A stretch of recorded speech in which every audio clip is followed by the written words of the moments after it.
Please shamarran keenya darbinaati hanga xumuraatti na dhaggeeffadha. Shamarran keenya qofa osoo hin taane ijoolleen dhiiraas namni kamiyyuu viidiyoo kana dhaggeeffadha hanga xumuraatti isin fayyaddi.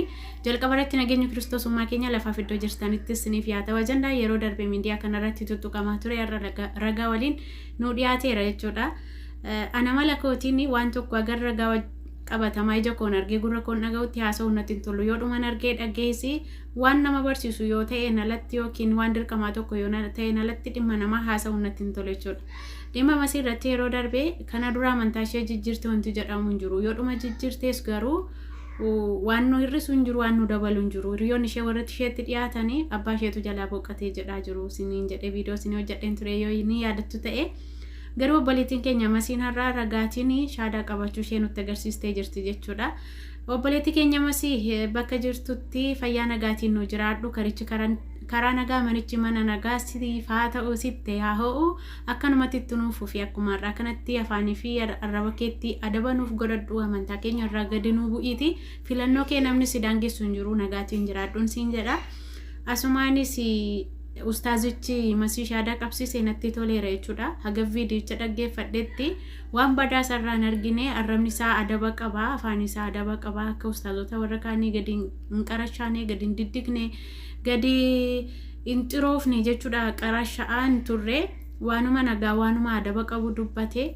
Ustaazonni warri kun warri qarashaa diddigaa ooltanii osoo isa kanarraa barattanii akkanatti amantaa nama kabajanii kan keessanis kabachiistanii nagaati wal wajjin jiraannee biyyi keenyas hawaasni keenyas nagaa ta'ee gaariidha jedheetinan yaada. Inni kan biraanii dhimma jaraa xumureera gara keenyatti deebi'a jechuudha. Warri keenya maan kana seera nacaqasaayee jalqaba irratti baay'een keessanii aymasii jettanii na ajaa'ibsiifattanii ni raajeffattan maal akkasin taatan hin beeku masiin eenyudha. Maal taatan jirana filoorsii ishee jala jiru sana beekumsa dandeettii sammuu ishee seetaniitu moo maaltu sin ajaa'ibsiise. Eenyudha masiin ergamaa waaqayyoo inni tureyyuu saaxinaa'el waaqayyoo irraa adda bahe. Duuka bu'aa Kiristoos inni tureyyuu Yihuudaan waaqa isaa dabarsee kenne. Nisxiriyoos Aariyoos warri jedhamani beektonni mana kiristaanaadha warri jedhamaniyyuu mana kiristaanaa keessaa ni bahani Kiristoos irraa adda bahani. Kanaafidha sagalee waaqayyoo kan waamaman baay'eedha kan filataman immoo iyyuu muraasadha jedhee kan dubbatuuf. Kanaafidha Kiristoos dursee bara xumuraatti raajonni sobaanii ka'u haga isaanii danda'ametti jajjaboodha warra jedhamaniyyuu laaltanii hubadhaala.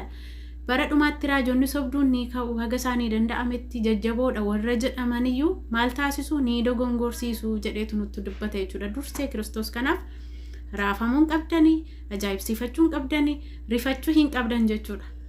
Namni yoo bahee yoo deeme waaqayyoo irraa waan hir'atu hin jiru mana kiristaanaa irraa waan hir'atu hin jiru. Abbaan barbaade nama tokko miti kumni tokko dhibbi tokkoyyuu miliyoonni tokkoyyuu osoo Kiristoosin dhiisee deeme waaqummaa Kiristoos irraa wanti hir'atu hin jiru. Galata Kiristoos irraa wanti hir'atu hin jiru. Ulfina Kiristoos irraa wanti hir'atu hin jiru. Gooftummaa Kiristoos irraa wanti hir'atu hin jiru. Namni yoo taa'e lubbuu isaa fayyina argata. Yoo deeme lubbuu isaa irratti murteeffata. Kana qofa beekuudha qabdan. Manni kiristaanaa gaheen ishee ergama Kiristoos isheedhaaf laate sana dhala namaa barsiistee wangeela barsiistee gara mana kiristaanaatti gara Kiristoositti deebisuudha. Namni garuu fedhii isaatiin mana kiristaanaa keessaa bahee gaafa deeme mana kiristaanarraa waan hir'atu hin jiru jechuudha. Kanaaf raafamuu, rifachuu, ajaa'ibsiifachuu hin qabdanii akka nama tokkotti garuu gadduudha qabna. Namni Kiristoosiin ala jireenyi hin jiru. Kiristoosin dhiisee jireenya dhiisee deemuu dhiisiti kiristaanonni.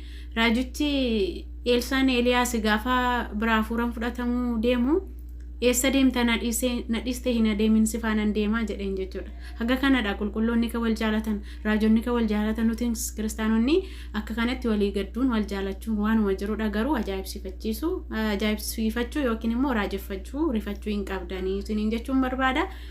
Inni kan biraanii koomentiitiin jala deemtanii arrabsitan baay'een keessan maal taatan jarana kuni amala kiristaanotaa miti meeshaa barattan amala akkasii nuuni koo kiristaanota warra kaanirraa amantoota kaanirraa adda kan nu taasisuyyuu jalqabni amala yookiin na'umsa keenyadha jechuudha. Na'umsi kiristaanota addadha jechuudha. Warra kaanifuu fakkeenya warra ta'uudha nuti waan ta'eef nama hin arrabsinaa.